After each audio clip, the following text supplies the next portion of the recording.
Welcome to the fifth talk in this Frank course. We've finished the before section, and in this talk we want to look at the actual outreach meeting itself and things we should do in terms of preparing it and doing the meeting itself. Okay, so the outreach meeting, this Frank course really is looking about doing evangelistic meetings in homes. So it's small groups, so we're not thinking about doing it in some venue where we might have, pizza or something like that, maybe 100 people there. It's not the main purpose, although we do that. The main purpose is having these small groups of people that have been prayed for 12 weeks into a home. Okay, so we want to be careful about the group size. So ideally we want something between 6 and 10, maybe as much as 12, but no more than that in the home, of which probably something like 2 to 3 are believers and the rest are franks. So something like maybe 3 to 7 franks should be in the home.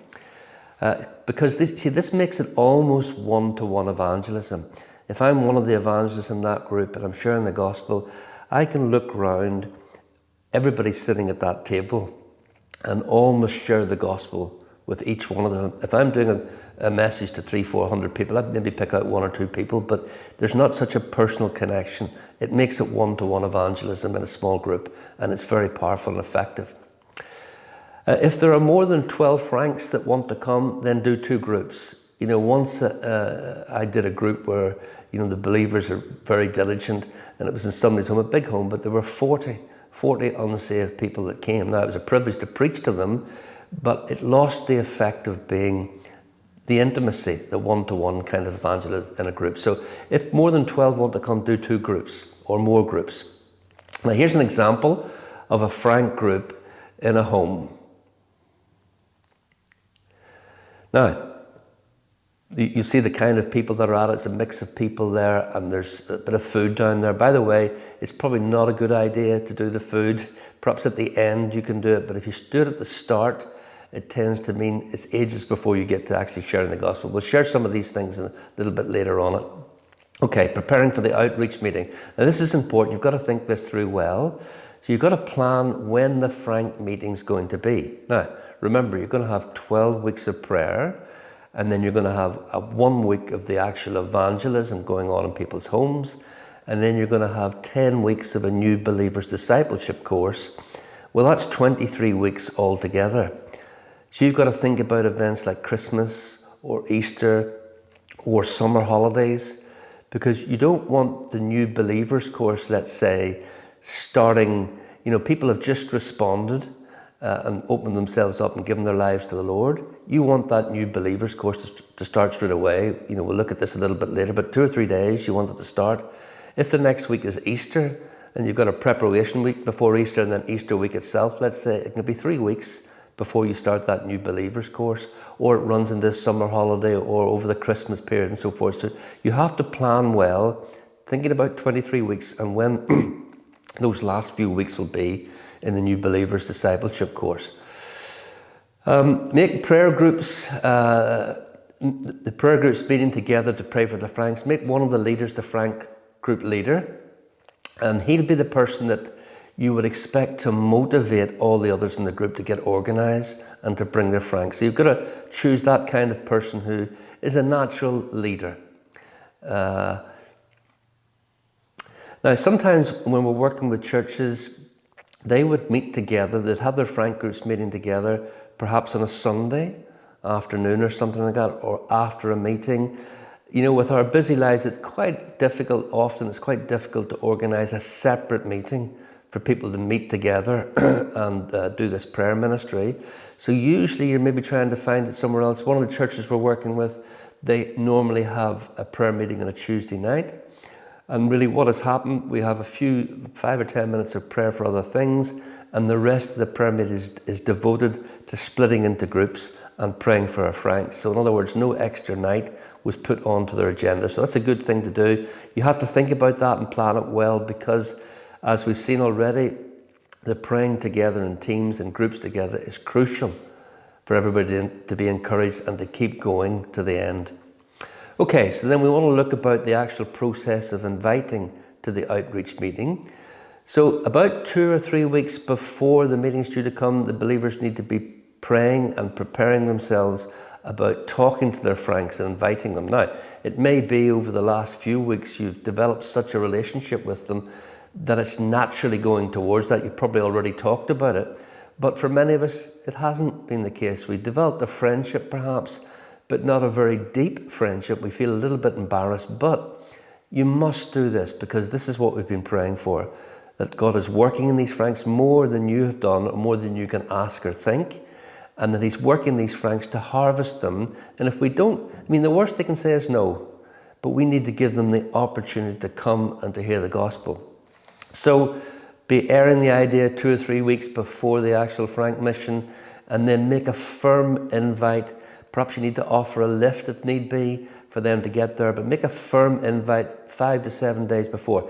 Again, you've got to be careful with this, because if you do it too late, they may already have booked the evening out. If you do it too early, they forgot about it. So that's why I would be talking about it, giving them the idea.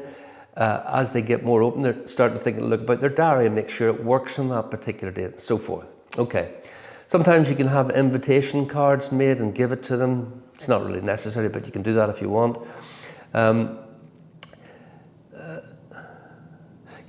When you're inviting your franks to come to this meeting, if you haven't already got to sharing a bit more about the Lord, you do need to make it clear they're going to come to a meeting where somebody's going to share a message from the Bible. It's not right to bring them under sort of false pretenses to a meeting. So you've got to find some way of saying that. Don't use the word an evangelistic meeting. First of all, hopefully they won't know what that means. If they do, it's really even worse. In a sense, they're right, I'm going to be told I need to give my life to the Lord and all that kind of thing. You're just saying somebody's going to share a message from the Bible, so don't put them off in that way, but don't bring them under false pretenses. And it's up to the individual believers to make sure that they get their franks there. You can't expect the pastor to do this, especially if it's a big church and there's a lot of frank groups going on.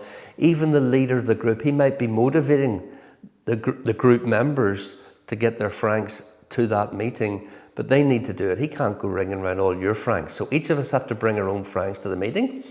If there are a lot of franks that are going to come, some of us will just not be able to be at the meeting, and you perhaps go somewhere else and pray for the meeting, because you can't have 15, 20 people there, and you definitely don't want more believers than unbelievers there. So motivate each other in the weekly prayer meetings as you're heading towards this, that we're all aiming to, let's get our franks to this meeting. Now, the actual outreach meeting itself, the invited evangelist, the responsibilities that he have will be this. He will preach the gospel, unless the pastor has agreed with him. He doesn't want him to do it this way, but really it makes no sense if you don't do it this way. So he will preach the gospel as clearly as possible and make an appeal.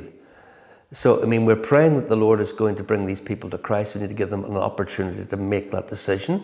So he will preach the gospel, God willing, clearly, and make a clear appeal and invite people to give their lives to the Lord.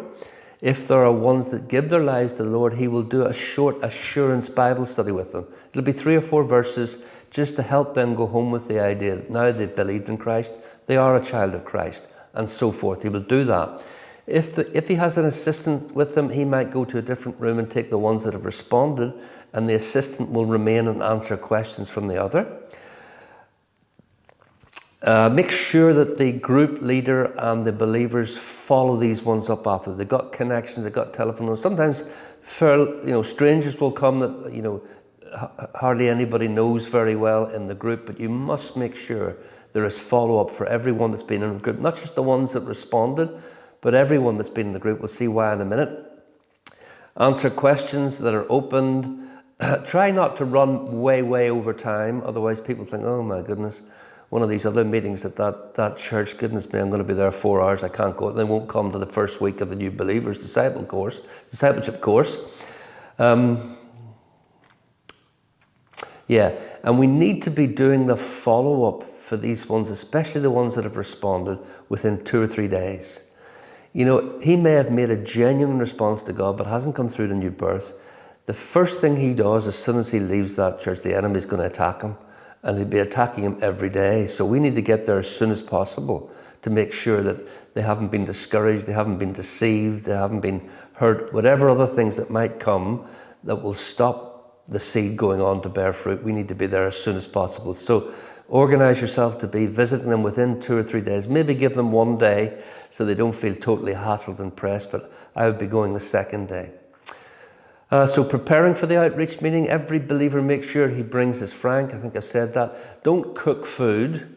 Better to have a snack at the end, because certainly if you do food at the start, that's a meal. That could be 30 minutes, 40 minutes before you actually get to beginning to share the gospel, and the meeting's running too long. Especially if the evangelist has other meetings to go to, he can't spend the time there. So just stick to snacks. And make sure also that you have New Testaments available, tracts available. Definitely the New Testaments to be able to give, at least the New Testaments to be able to give to those that respond, even those that don't respond, and maybe a tract for them to go home.